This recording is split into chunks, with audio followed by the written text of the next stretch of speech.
Shalom anak-anak. Pada saat ini kita akan belajar bersama tentang dampak hidup beriman.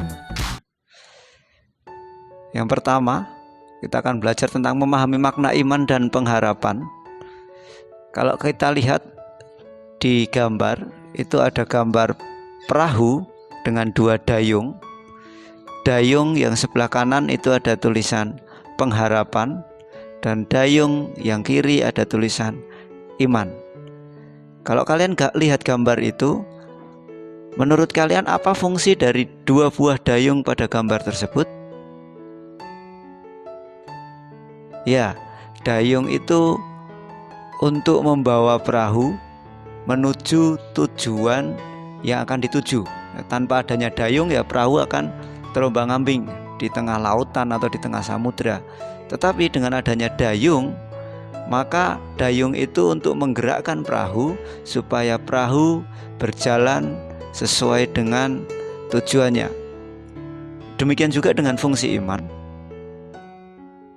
Fungsi iman dan pengharapan itu seperti dayung. Perahu adalah kehidupan itu sendiri.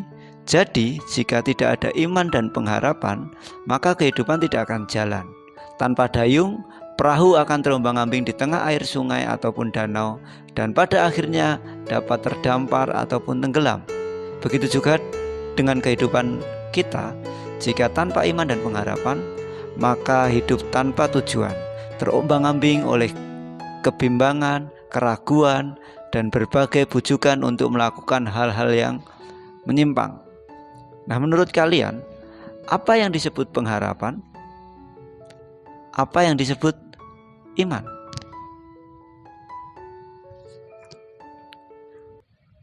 Kata iman dalam Perjanjian Lama berarti berpegang teguh.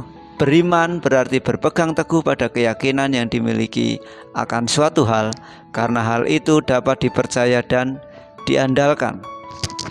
Dan pengharapan merupakan suatu keinginan akan sesuatu yang baik atau suatu tujuan. Tiap orang mempunyai harapan akan kebahagiaan sejati yang telah ditanamkan dalam setiap hati manusia. Harapan ini adalah suatu keinginan hati berdasarkan iman. Tanpa iman, maka manusia tidak akan mempunyai pengharapan. Manusia yang memiliki iman dan pengharapan. Ada dua tokoh cerita tentang Dr. Moore dan anak lelaki buta dengan Daniel dan kawan-kawannya. Nanti silakan dibaca, karena di akhir nanti akan ada evaluasi tentang kedua cerita ini. Silakan nanti dibaca. Tapi kita akan lanjutkan dulu. Yang kedua, dampak hidup beriman dan berpengharapan.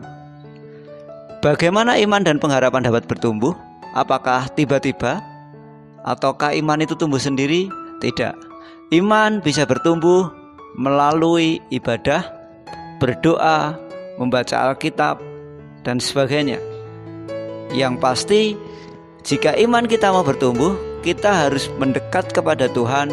Kita harus semakin intim dengan Tuhan, sehingga iman kita boleh bertumbuh di dalam Tuhan. Yang ketiga, tanda-tanda dampak hidup beriman dan berpengharapan. Tidak mengandalkan diri sendiri, tetapi mengandalkan Tuhan. Tidak ada manusia super di dunia ini. Tidak ada manusia super. Oleh sebab itulah kita butuh Tuhan. Setia kepada Tuhan. Taat kepada perintah Tuhan. Sanggup bersuka cita dalam kesesakan. Masalah boleh ada. Seperti di bab kemarin kita belajar tentang tidak khawatir, tidak berputus asa, sehingga walaupun ada masalah kita tetap bersuka cita. Sanggup bertahan dalam penderitaan, tetap fight on. Berani bersaksi tentang Kristus. Percaya segala sesuatu bahwa semuanya dijadikan Tuhan indah. Semuanya direncanakan Tuhan indah. Memiliki pendirian yang teguh, berprinsip, tapi jangan ngeyel.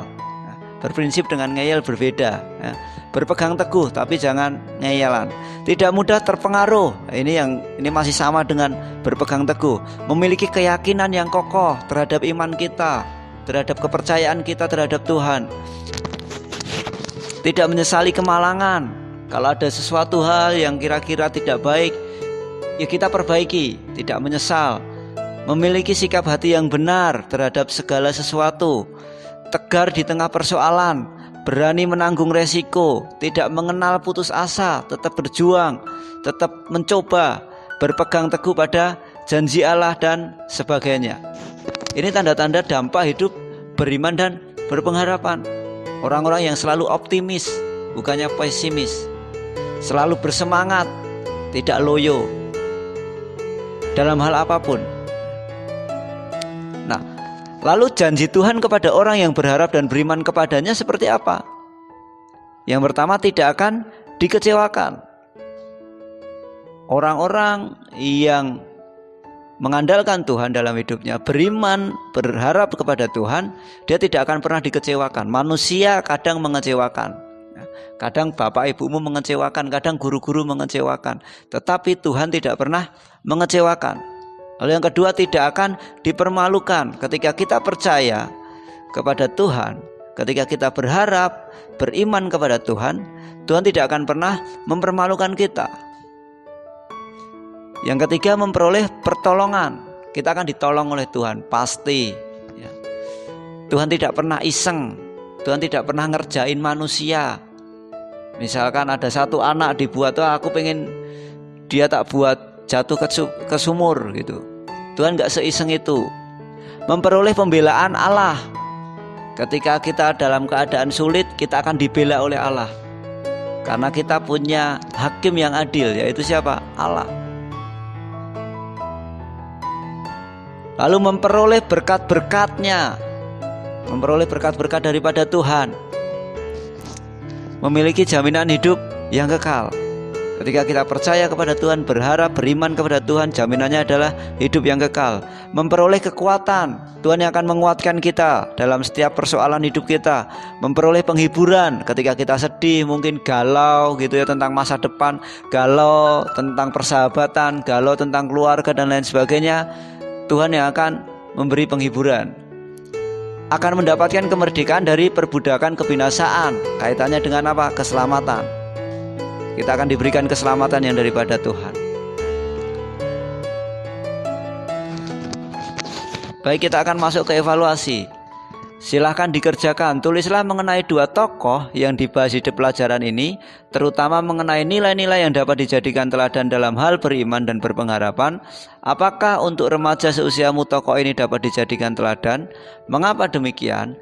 Dua tokoh yang dimaksud di sini adalah tadi cerita tentang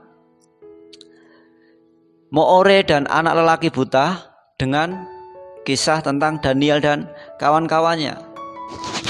Silahkan itu dibaca, lalu dikerjakan pertanyaan-pertanyaan ini. Nilai-nilai yang dapat dijadikan sebagai teladan apa? Lalu apakah untuk remaja seusiamu tokoh ini dapat dijadikan teladan? Lalu mengapa? Kasih alasannya. Baik, itu pelajaran kita hari ini. Tuhan Yesus memberkati.